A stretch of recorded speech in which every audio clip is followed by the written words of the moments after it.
Hello all student twelfth. हम पिछला बार NPO का टॉपिक स्टार्ट किए थे और एनपीओ को टॉपिक स्टार्ट किए थे उसमें हम लोग जो है ना 2 नंबर तक लमसम पढ़ चुके थे। Only receipt and payment account पढ़ना था और यहाँ पे हम लोग एनपीओ रिवीजन कर रहे हैं और एनपीओ रिवीजन कर रहे हैं ओनली फॉर एसके सिंह का बुक्स। 3 के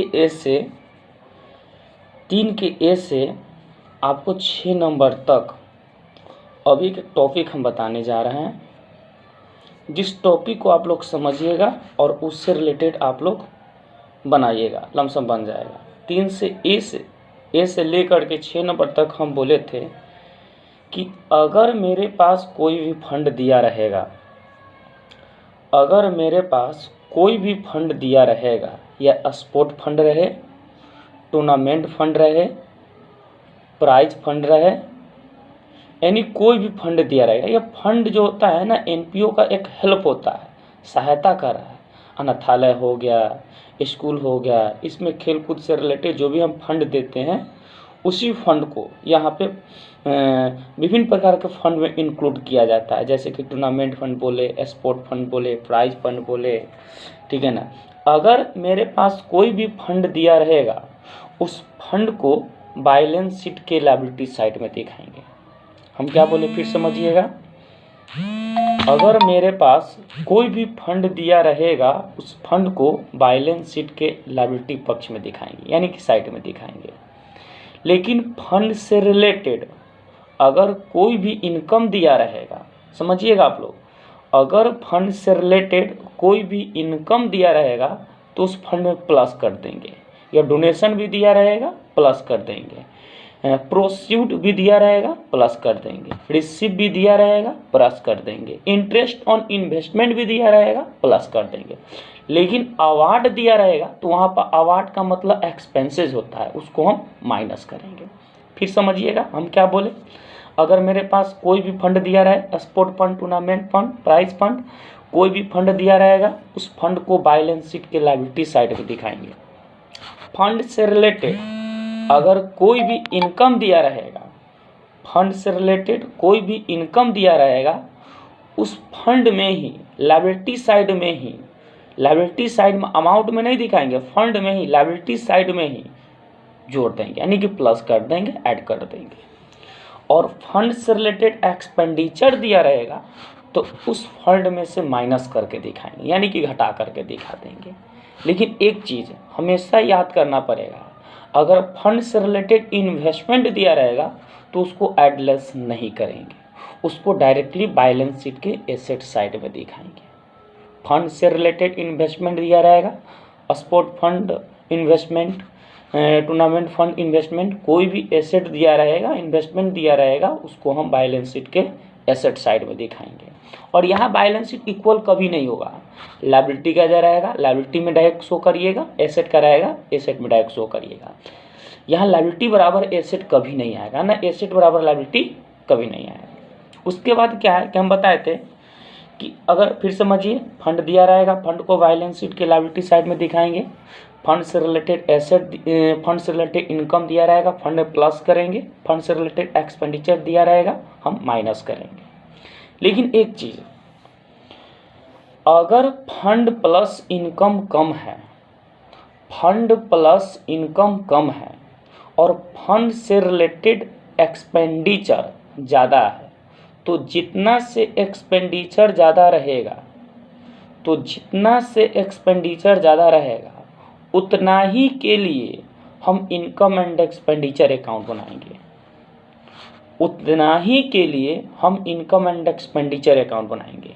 और इनकम एंड एक्सपेंडिचर अकाउंट के एक्सपेंडिचर साइड में, यानी डीआर साइड में, हम टू मैच एक्सपेंसेस रहे, टू मैच फंड रहे, टू टूर्नामेंट फंड रहे, या टू स्पोर्ट फंड रहे, जो भी उससे related expenditure, to tournament expenses, to match expenses, to sport expenses, ETC लिख करके हम लोग क्या करेंगे, दिखा देंगे। जैसे कि हम बताते हैं थोड़ा देर के लिए, जैसे कि मान लेते हैं कि मेरे पास इस क्वेश्चन में देखिएगा, हम यहाँ पर लिख रहे हैं मैच फंड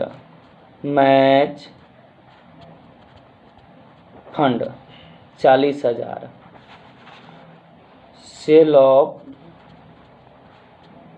मैच टिकट 20,000। फिर कहता है कि मैच एक्सपेंसेस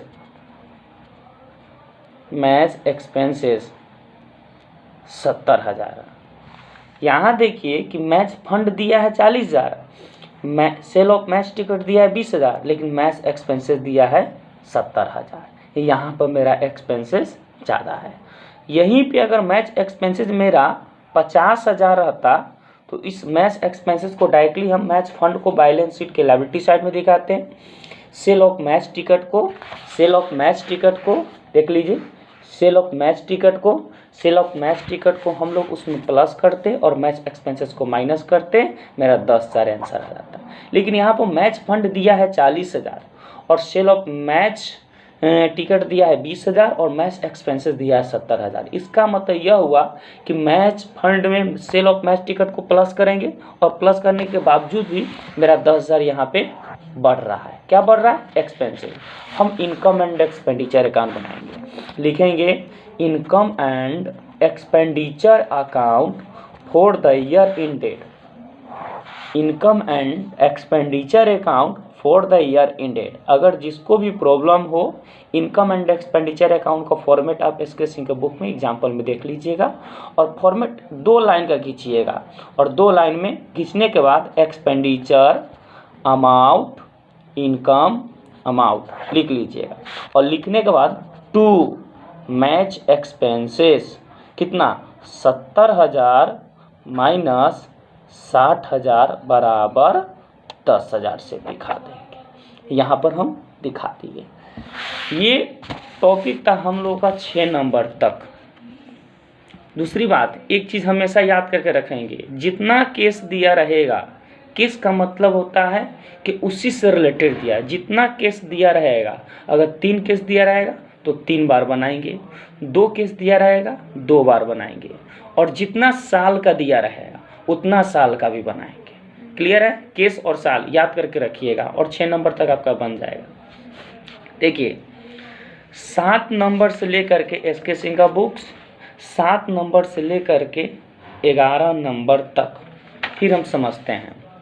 हम आपको बताए थे 7 नंबर से 11 नंबर तक एस के सिंह के बुक में हमें को बताए थे कि outstanding PY minus outstanding CY plus advance PY plus advance CY minus. अब बताइए, आउटस्टैंडिंग PY रहता है माइनस करते हैं, आउटस्टैंडिंग CY रहता है प्लस करते हैं, एडवांस PY रहेगा प्लस करेंगे, एडवांस CY रहेगा माइनस करेंगे। एक चीज़ ये तो हो गया। अब हो जाने के बाद क्या है, इसमें हम लोग को यह देखना है कि आउटस्टैंडिंग PY किस किस डेट का आएगा और आउटस्टैंडिंग CY किस किस डेट का आएगा। तो PY क्या होता है? प्रीवियस ईयर, मतलब पिछला साल। जैसे कि मान लेते हैं 1/4/2017 से 31/3/2018, 1/4/2017 से 31/3/2018 मेरा 1 ईयर हुआ। तो 1/4/2017 का जो डेट दिया रहेगा वो मेरा हुआ PY और 31/3/2018 दिया रहेगा वो मेरा हुआ CY। या एक और डेट होगा PY का जो कम सम यूज होता है, 1/1/2017 का जिसका ओपनिंग डेट हुआ उसका क्लोजिंग डेट होगा 31/12/2017। यह हुआ ओपनिंग डेट क्लोजिंग डेट। हम क्या बोले? ओपनिंग डेट 1/1/2017 ओपनिंग, जिसका क्लोजिंग डेट हुआ यानी PY, जिसका क्लोजिंग यानी कि CY डेट हुआ 31/12/2017। 2 हुआ। तीसरा कहता है 17 से 18 PY, 18 से 19 CY, यानी जो PY आउटस्टैंडिंग रहेगा उसको माइनस करेंगे, CY आउटस्टैंडिंग रहेगा उसको प्लस करेंगे, एडवांस पी वाई रहेगा प्लस करेंगे, एडवांस सी वाई रहेगा माइनस करेंगे। माइनस करने के बाद टॉपिक है सब्सक्रिप्शन का। आउटस्टैंडिंग सब्सक्रिप्शन, सब्सक्रिप्शन हमारे लिए इनकम होता है और आउटस्टैंडिंग सब्सक्रिप्शन हमारे लिए एसेट होगा। क्या होगा? एसेट होगा। आउटस्टैंडिंग सब्सक्रिप्शन हमारे लिए एसेट होगा और एडवांस सब्सक्रिप्शन हमारे लिए लायबिलिटी होगा। फिर से समझिए, आउटस्टैंडिंग सब्सक्रिप्शन हमारे लिए एसेट होगा और एडवांस सब्सक्रिप्शन हमारे लिए लायबिलिटी होगा।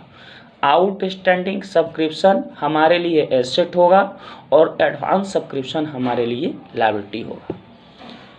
अगर कभी कभी टॉपिक में सब्सक्रिप्शन का एंट्री करने के बावजूद भी कहता है कि subscription calculation of subscription account या income and expenditure accounts and balance sheet, जब सब्सक्रिप्शन का बात आए और आउटस्टैंडिंग एडवांस दिया रहेगा और इसके रिलेशन में इनकम एंड एक्सपेंडिचर अकाउंट और बैलेंस शीट भी कहता है बनाने के लिए, तो इसके रिलेशन में हम लोग 2 साल का बैलेंस शीट बनाएंगे।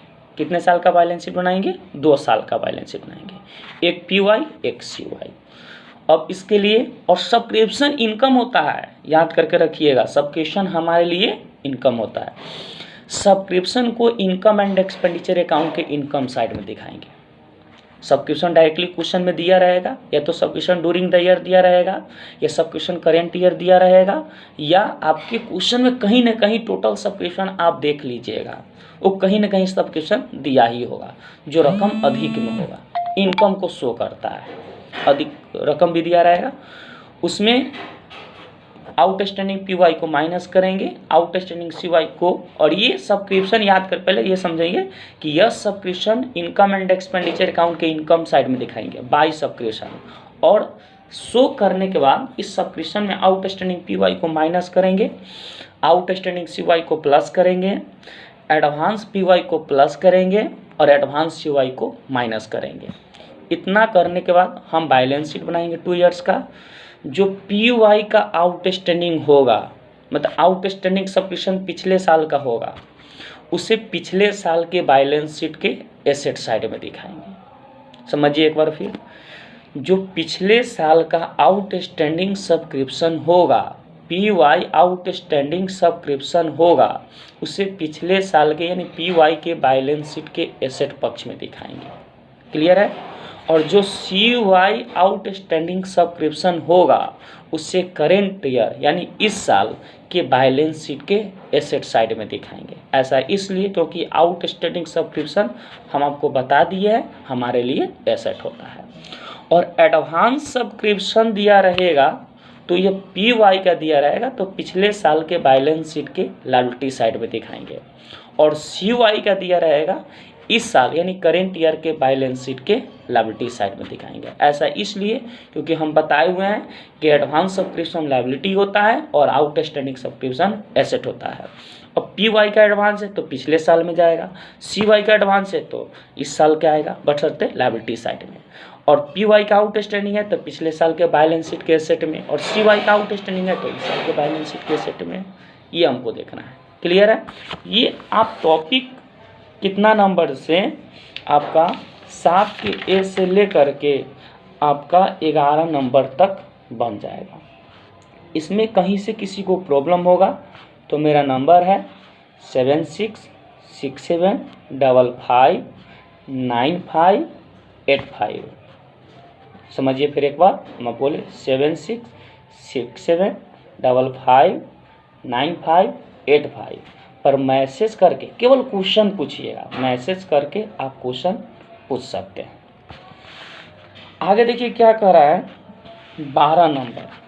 12 नंबर से ले 12, आपको 12 नंबर और 12 से ले करके आपको 16 तक, समझिएगा 12 से लेकर के 16 तक।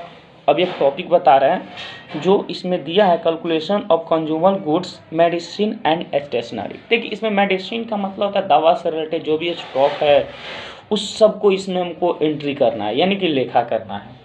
तो एक चीज़ आप समझिएगा, ये भी आपको 12 से लेकर के 16 तक बन जाएगा। एक चीज़ समझना है, समझना यह है पी वाई आपको मालूम है, सी वाई मालूम है, अगर स्टॉक पिछला साल का रहेगा तो प्लस करेंगे और स्टॉक इस साल का दिया रहेगा तो माइनस करेंगे। स्टॉक पिछले साल का दिया रहेगा तो प्लस करेंगे और स्टॉक इस साल का दिया रहेगा तो माइनस करेंगे।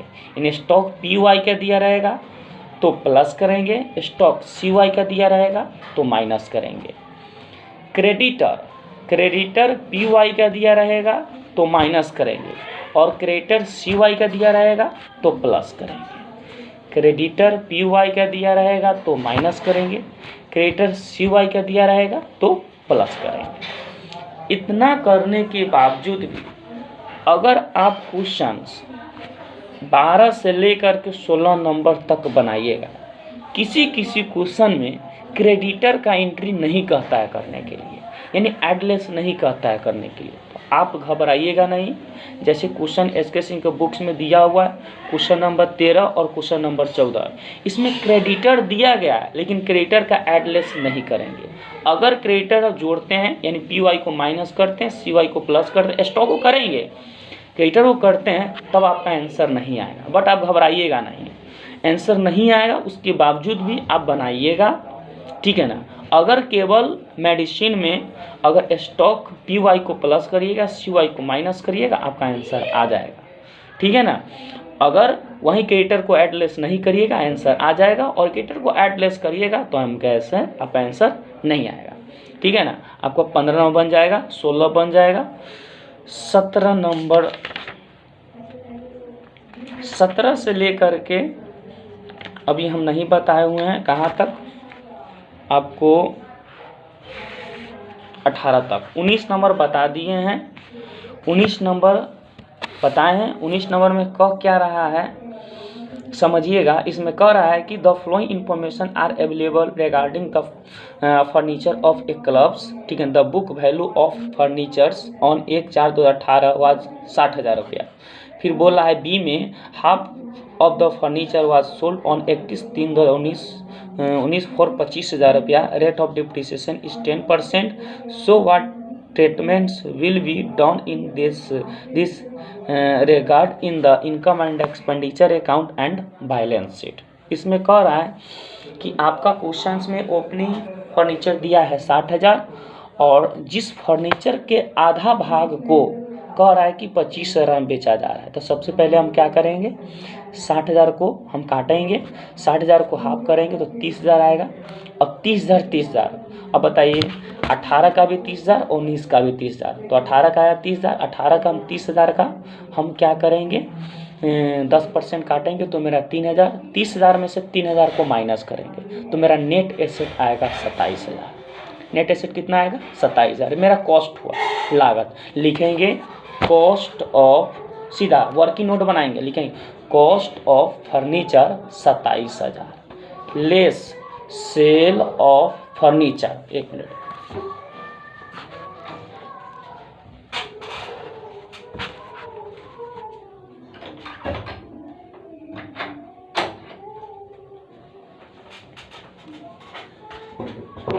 लेस सेल ऑफ फर्नीचर हम लिखेंगे 25,000, लेस सेल ऑफ फर्नीचर 25,000।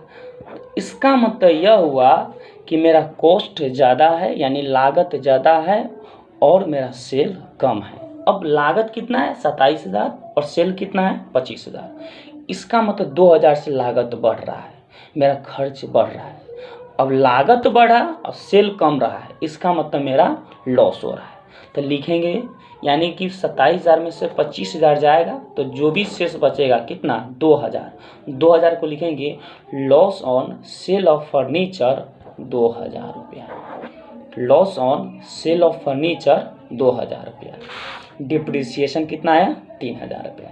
इतना कर दीजिएगा आपका आंसर आ जाएगा। नेक्स्ट नंबर देखिए क्या कह रहा है 20 नंबर क्वेश्चन। 20 नंबर क्वेश्चन में बता रहा है कि from the following information prepare the income and expenditure accounts for the year ended 31/3/2019। अब 20 नंबर का देखिए कि 31 इनकम एंड एक्सपेंडिचर अकाउंट बनाएंगे। आपको मालूम है अगर इनकम एंड एक्सपेंडिचर अकाउंट में किसी को प्रॉब्लम है आप एग्जाम्पल में जाइएगा, इनकम एंड एक्सपेंडिचर अकाउंट का फॉर्मेट बनाइएगा। जैसा दिया हुआ क्वेश्चन में, ठीक है ना, आप बनाइएगा, आपका बन जाएगा। जो अब बताइए, फी कलेक्शन इनकम में दिखाइएगा, सैलरी पेड एक्सपेंडिचर में, टूर्नामेंट एक्सपेंडिचर में, ट्रैवलिंग एक्सपेंसेस एक्सपेंडिचर में, स्टेशनरी एक्सपेंसेस एक्सपेंडिचर में, उसके बाद रेंट पेड एक्सपेंडिचर में, पोस्टेज एंड टेलीग्राम ये भी एक्सपेंडिचर में। उसका कह है कि बुक परचेज यहाँ रकम ज़्यादा है, अगर बुक परचेज कम रहता तब उसको हम एक्सपेंडिचर साइड में शो कर सकते थे, बट यहाँ पर क्या है कि बुक परचेज ज़्यादा है। और बुक परचेज ज़्यादा का मतलब हो रहा है कि अगर थोड़ा सा बुक्स लिए हुए हैं, 10, 15, 20 रुपए का लिए हुए, तो इसका मतलब अपने यूज के लिए लिए, तो वहाँ पर एक्सपेंडिचर हो रहा है। बट यहाँ पर 20,000 का बुक हम परचेज कर रहे हैं, तो सीधी बात, इसको हम बेचने की पर्पज से परचेज किए हैं। जब बेचने की पर्पज से किए तो इसमें हम पैसा लगा रहे हैं, ये मेरा एसेट हुआ। अगर बुक ज़्यादा है तो एसेट हो जाता है, और बुक कम है तो मेरा एक्सपेंडिचर होता है। तो 20,000 है, 20,000 का बुक हम पढ़ने के लिए ले नहीं सकते हैं, ये हम खरीदने के लिए, बेचने के लिए लिए, ये मेरे एसेट है 20,000, इसलिए हम नहीं दिखाएंगे। एक चीज़, इनकम एंड एक्सपेंडिचर अकाउंट बनाने के बाद हम देखेंगे कि इनकम ज़्यादा है कि एक्सपेंडिचर ज़्यादा है। इनकम एंड एक्सपेंडिचर अकाउंट बनाने के बाद हम देखेंगे कि इनकम ज़्यादा है कि एक्सपेंडिचर ज़्यादा है।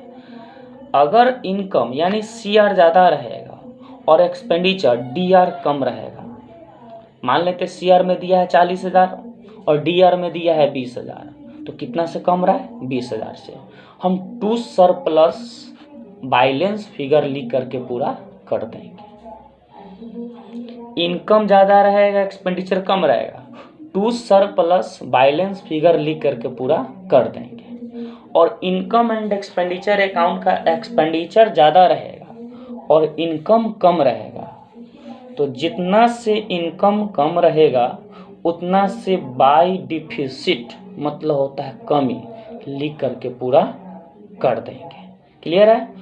यानी कि इनकम ज़्यादा रहेगा, एक्सपेंडिचर कम रहेगा, तो टू सरप्लस, और एक्सपेंडिचर ज़्यादा है, इनकम कम है, तो बाय डिफिसिट। और इस तरह क्वेश्चन आपको 20, 21, 22, 23 नंबर तक बन जाएगा। जिनको भी 23 नंबर तक दिक्कत होगा, 23 नंबर तक यानी 1 से लेकर के 23 नंबर तक दिक्कत होगा, वो आप 7667559585 पर आप कॉल करके या SMS करके या व्हाट्सएप के माध्यम से आप क्वेश्चन पूछ लीजिए। अन्यथा आप जो है ना किसी तरह का, आगे हम कल से क्या करेंगे, फिर 24 नंबर से कल फिर हम 27 तारीख को YouTube पर आप लोग का डाल देंगे। ये पार्ट 2 हुआ। पार्ट 3 करके कल हम 24 नंबर से डालेंगे। Part 1 received and payment account डाल चुके हैं, और पार्ट 2 हम income fund, income and expenditure, subscription, तीनों टॉपिक हम डाले हैं, और पार्ट 3 कल डालेंगे। Okay, 12 only Bihar board.